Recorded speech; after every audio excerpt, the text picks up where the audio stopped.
sehingga bisa didapat bahwa kita sebagai joki kita diwawancarai ya sama panitia, ditanyakan tempat tinggalnya.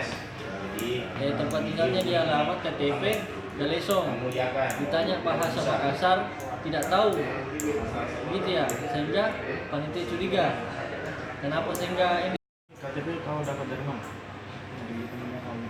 Temannya Kawidi. Kawidi itu siapa? Kami itu yang ngajak saya ke sini. Ke sini ya? Ini? Ya, kami Ini dari Kawidi juga? dari temannya kami juga.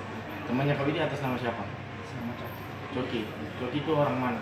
Yang saya orang Makassar. Makassar. Jadi orang Coki itu hubungi Kawidi untuk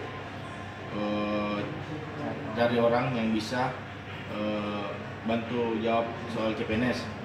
Kamu dari Karawang baru ke sini ya? Bisa terungkap ini berawal dari